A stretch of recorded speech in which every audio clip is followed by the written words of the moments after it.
정치타파입니다. 서울시장 후보 오세훈 내곡동 땅의 거짓말이 요즘 난리도 아닌 상황인데요. 앞서 오세훈 후보는 내곡동 땅 투기 관련 의혹에 대해 자신의 입으로 양심선언이나 내부 증언이 나오면 후보 사퇴는 물론 영원히 정계 은퇴를 한다고 약속을 했는데요. 이 말이 나오고 계속적으로 오세훈의 거짓말이 탄로나는 증언들이 나오고 있습니다. 손바닥으로 하늘을 가르는 그 뻔뻔한 정치인들, 국민의힘의 본 모습이 이번 선거에도 여지없이 나오고 있습니다. 그동안 오세훈 후보는 처가 소유 내곡동 땅의 보금자리 주택지구 지정 과정에 대해 전혀 알지 못했으며 서울시장 재임 시절에도 이에 대해 일체 관여하지 않았다는 취지의 해명을 이어갔지만 이와 배치되는 정황이 잇따라 드러나고 있습니다. 앞서 KBS는 내곡지구 개발이 본격 추진되기 전인 2005년 6월 오세훈 후보 처가가 소유한 땅의 경계를 확인하기 위해 측량한 사실이 드러났으며 해당 땅을 경작했던 이들의 증언을 빌려 오세훈 후보가 측량 현장에도 나타났었다고 지난 26일 보도하자 이걸 가지고 오세훈 후보 측은 내곡동 땅 측량 사실을 전혀 몰랐고 측량 현장에 있었던 인물도 자신이 아니라 큰 처남이었다고 반박을 했는데요.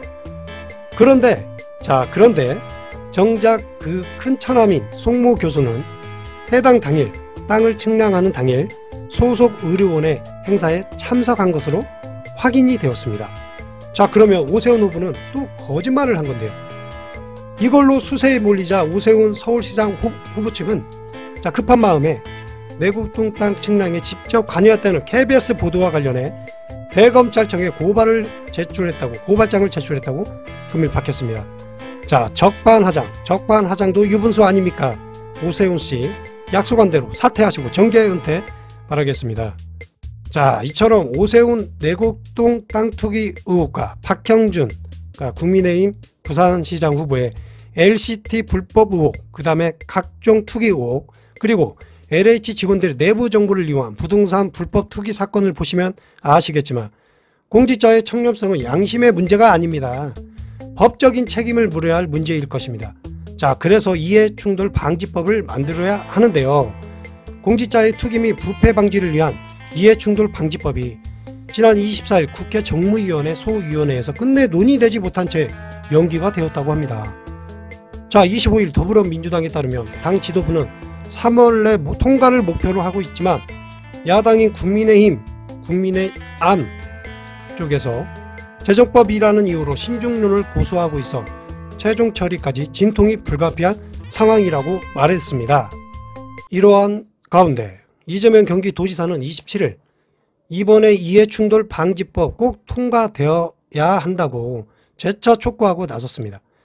이재명 지사는 이날 오후 자신의 페이스북에 올린 글에서 LH만이 아니라 모든 공직자의 청렴성 양심이 아닌 법적 책임의 문제라고 이같이 말했는데요.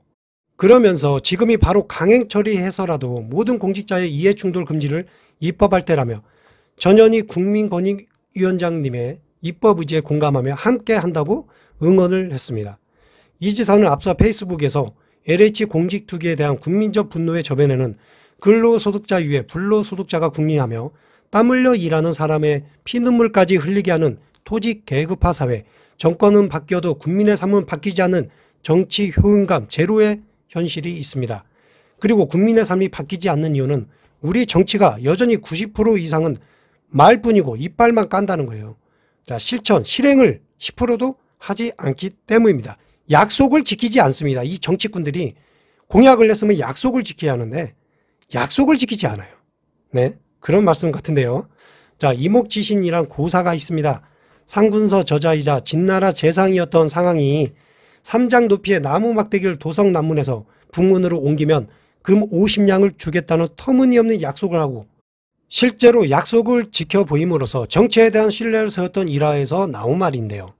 이렇게 얻은 신뢰를 바탕으로 상황은 신부이나 지위고하를 가리지 않는 엄격한 법치로 부국강병을 이뤄 대륙통일의 토대를 닦았습니다.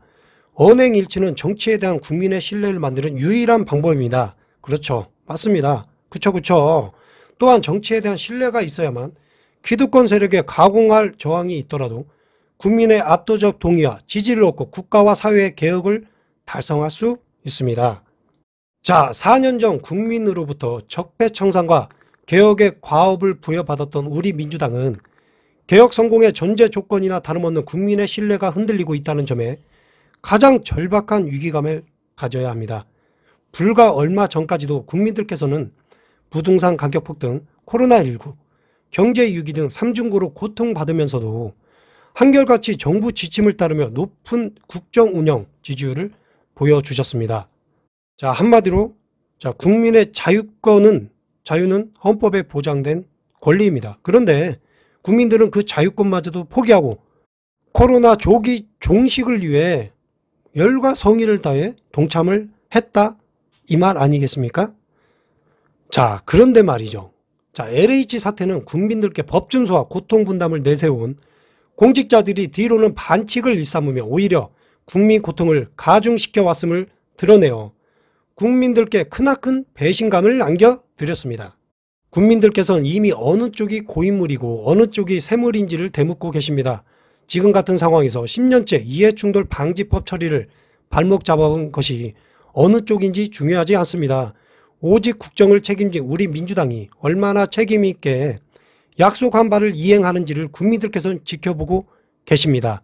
자, 더불어민주당의 180석의 책임있는 정당의 모습을 보여야 한다는 말이겠죠. 국민의힘이 당이 계속해서 신중한 심의를 핑계로 이해충돌 방지법을 무산시키려 한다면 국민의힘을 배제하고라도 신속하게 비교섭단체와 힘을 합쳐 국민이 요구하는 입법을 성사시켜야 합니다. 그렇습니다. 시간이 얼마 남지 않았습니다. 라고 마무리를 하였습니다. 4.7 재보궐선거를 앞두고 LH 사태로 지지층이 분열되고 부동산 하나 없어서 이렇게 사는구나, 그러한 허탈함에 빠져 더불어민주당은 많은 어려움을 처해 있는 것으로 알고 있습니다. 이러할 때 지지층을 결집시킬 수 있는 명분을 만들어줘야 합니다. 누가 만들어줘야 하겠습니까?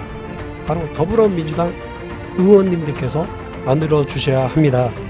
자, 그게 바로 LH 사태로 인한 국민적 울분을 식혀줄 수 있는 이해충돌 방지법을 즉시 통과하는 방법일 것입니다. 서울은 박영선, 부산은 김영춘, 봄날은 올 것입니다. 오늘은 여기까지입니다. 끝까지 시청해 주셔서 감사합니다.